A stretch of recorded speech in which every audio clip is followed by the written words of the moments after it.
tous et à toutes et bienvenue sur l'After Game. Ravi de vous présenter une nouveauté pour la chaîne.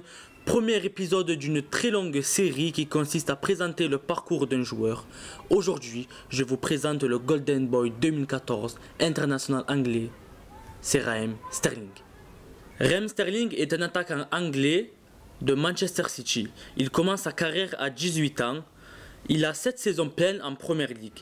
Il a 219 matchs pour 64 buts. Ce joueur avait une particularité, c'était de pêcher beaucoup dans la finition. De 2012 à 2017, sa meilleure saison fut une saison à 9 buts. En 2013-2014, lors d'une saison avec Liverpool. Depuis 2017, Raheem Sterling avec City compte 2 saisons où il dépasse la barre des 15 buts. Lors de la saison 2017-2018, c'est 18 buts en 33 matchs et actuellement Raheem Sterling est sur une lancée de 15 buts en 27 matchs. Dans son palmarès, Raheem Sterling a une Premier League avec Manchester City, 3 League Cup et une Community Shield. Tous les titres ont été gagnés avec Manchester City. Il rejoint les Citizens en 2015-2016 sous Pellegrini pour un montant de 62,5 millions d'euros. Ce qui fait de lui le joueur anglais le plus cher de l'histoire du football. Il fut couronné Golden Boy en 2014. Raheem Sterling est devenu le symbole du renouveau du football anglais. L'attaquant de Manchester City est devenu depuis cette saison un joueur cadre dans l'effectif Citizen. De plus, l'attaquant de Manchester City est devenu l'un des principaux porte-parole d'importants problèmes sociaux, notamment dans sa position contre le racisme. Bien qu'il soit l'un des jeunes joueurs les plus talentueux du jeu et qu'il ait fait son entrée dans la première équipe de Liverpool à l'adolescence, Sterling a toujours été une cible privilégiée par les tabloïds des premières et dernières pages. Il était fasciné par sa vie personnelle et en particularité pour sa capacité de gain. Et il ne lui en fallait pas beaucoup pour faire la une des journaux. Conduire une voiture sale, aller chez Greggs et voyager dans une compagnie aérienne à bas prix comme EasyJet ne sont pas quelques exemples à couvrir. La plus grosse histoire en première page a été faite avant la Coupe du Monde de l'été dernier lorsque son nouveau tatouage d'un pistolet a été révélé et que des appels ont été lancés pour que Sterling soit retiré du groupe pour le tournoi en Russie. Cette photo a une du Sun qui met en place une mitraillette sur le mollet droit, viseur vers le pied.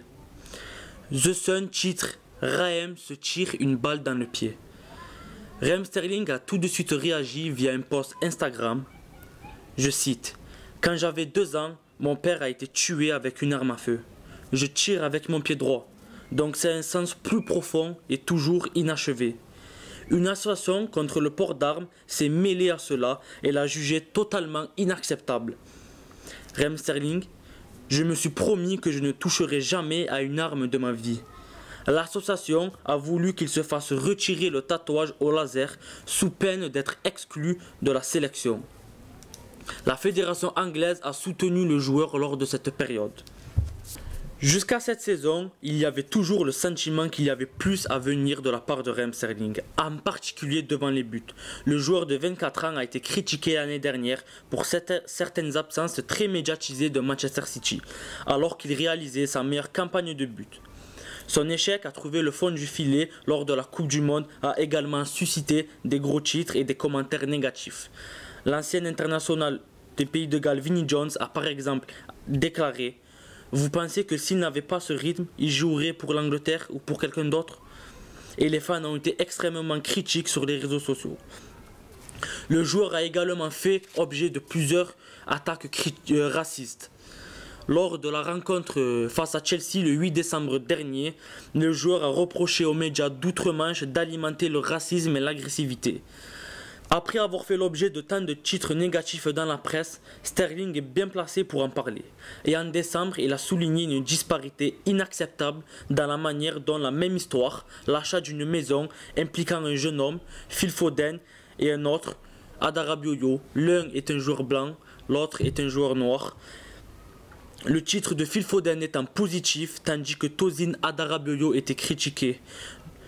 Sterling, dont le post Instagram a été apprécié plus de 650 000 fois, a été largement félicité pour avoir mis cela sous les projecteurs. Il a fait après avoir été victime d'abus racistes présumés à Chelsea lorsqu'il était allé récupérer une balle juste devant la tribune. Le titre pour Adarabioyo, titre par le Daily Mail. Bien qu'Adarabioyo n'ait jamais commencé un match de Premier League, le joueur achète une maison. Et pour Phil Foden, nouvelle maison à 2 millions de livres pour sa maman. Ce qui embête Sterling, c'est que Tosin Adarabioyo est noir. Je cite: tous deux n'ont rien fait de mal, mais avec la manière dont cela est formulé, le gamin noir est présenté sous un jour négatif. Le tweetos Adam Keyworth a classé bon nombre de fois où les journaux anglais tabloïds ont publié des articles négatifs sur le joueur. C'est sa vie privée qui est attaquée et pas plus que ça, ses performances sportives. Lors du Monténégro, après le but du 5-1 pour l'Angleterre, le joueur s'est dirigé vers les supporters monténégrins en se bouchant les oreilles. Sur Twitter, il écrit: la meilleure manière de faire taire les haters, et oui, je veux dire les racistes, en légende d'une photo de son geste. Sur Sky Sport, il déclare: on est en 2019 maintenant. C'est regrettable de voir que ça continue et on peut sensibiliser les gens à cette situation. Il faut être plus dur, punir et interdire les matchs à ses supporters. Faire quelque chose qui va les faire réfléchir à deux fois. À la suite des violences racistes infligées aux joueurs anglais lors de la victoire 5-1 de lundi sur le Monténégro, Sterling a joué un rôle de premier plan en appelant l'UEFA à infliger de lourdes punitions. Sterling aurait ordonné au conseil d'administration de suspendre les interdictions de stade pour ses supporters. Ses opinions font partie d'une croisade contre un seul homme pour aider à éradiquer le racisme. Il a déclaré: ce ne sont pas que des jeunes hommes noirs, ce sont des enfants qui grandissent dans diverses villes. Ce ne sont pas seulement les enfants noirs que je veux atteindre. L'Angleterre, nous avons un pays diversifié. Le sélectionneur Southgate a publiquement donné raison à son joueur. J'ai placé Raheem Sterling dans le groupe de leaders que nous avons. Il est un modèle pour les jeunes. S'intéressant personnellement à la santé de Damari Dawkins, Sterling en a profité pour rendre un hommage personnel. Après sa mort prématurée, Sterling a rendu hommage en dévoilant un t-shirt portant le message « Que ton âme repose en paix ». Après avoir réussi un tour du chapeau lors de la victoire 5-0 sur la République tchèque, après le match, il a déclaré: je pensais que je devais faire quelque chose pour essayer de donner à sa famille un sujet de sourire. Travailler avec Pep Guardiola fait de merveilles pour la carrière de Sterling, qui n'a cessé de se renforcer. Malgré les critiques de la saison dernière, l'Anglais a tout de même terminé la campagne de Premier League avec 18 buts et 11 passes décisives la saison dernière. Mais il a pris sa forme à un nouveau niveau cette fois-ci. Il a déjà marqué 15 buts et délivré 9 passes décisives dans la Premier League, excellent également en Ligue des Champions et en inscrivant le penalty décisif pour sceller la victoire finale face à Chelsea en Carabao Cup. C'est un joueur qui fonctionne au sentiment. Pep Guardiola lui parle beaucoup, le surveille, le conseille. Il a beaucoup gagné en intelligence de jeu, ses déplacements, ses appels. Il a retrouvé le goût du but et est devenu plus serein. Raheem Sterling a déclaré: le coach m'a aidé en me faisant comprendre comment ne pas dépenser mon énergie inutilement avec de longues courses. Les moments à choisir pour punir l'adversaire, cela m'a aidé notamment dans les décisions que je prends. La pression avec l'arrivée de Riyad Mahrez l'été dernier a aussi beaucoup aidé Raheem Sterling à conserver ses très bonnes prestations. Le rôle de la vidéo a beaucoup joué pour Raheem Sterling cette saison. 2 jours après les matchs, nous regardons des clips vidéo individuels sur nos comportements en phase offensive et défensive. Je prends des notes, spécialement quand j'ai fait une erreur avec ma finition. Cette saison, Raheem Sterling a joué 48 matchs et a délivré 25 buts et 12 passes décisives. En Premier League, en 27 matchs, il a délivré 15 buts et 9 passes décisives. En Champions League, c'est 8 matchs pour 3 buts et 2 passes décisives. En Premier League, au Etihad Stadium, Raheem Sterling est très performant. En 12 apparitions, il a délivré 12 buts et 6 passes décisives. Il démarre la saison très fort lorsqu'il marque un but face à Arsenal lors de la première journée. Ensuite, il donne le but du 2-1 face à Bournemouth le 1er décembre 2018. Sans oublier sa dernière prestation, un triplé face à Watford le 9 mars dernier. En Ligue des Champions, c'est Raheem Sterling qui inscrit le but du 3-2 face à Schalke 04 qui permet à Manchester City de prendre une avance sur son adversaire. Pour le compte des éliminatoires à l'Euro 2020, Raheem Sterling a déjà délivré 4 buts et une passe décisive en 2 matchs.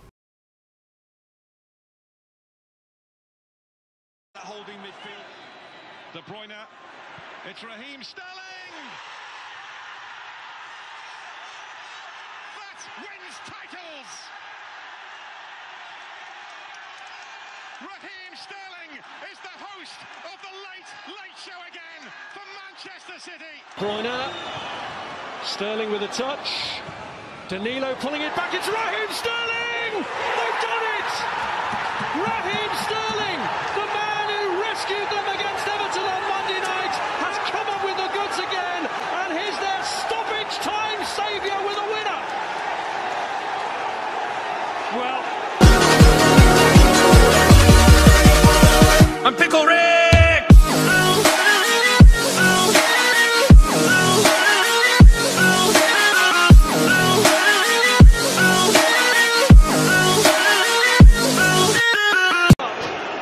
Run about half a mile away from this stadium. He's very much on home territory, and here he is one penalty kick away from glory.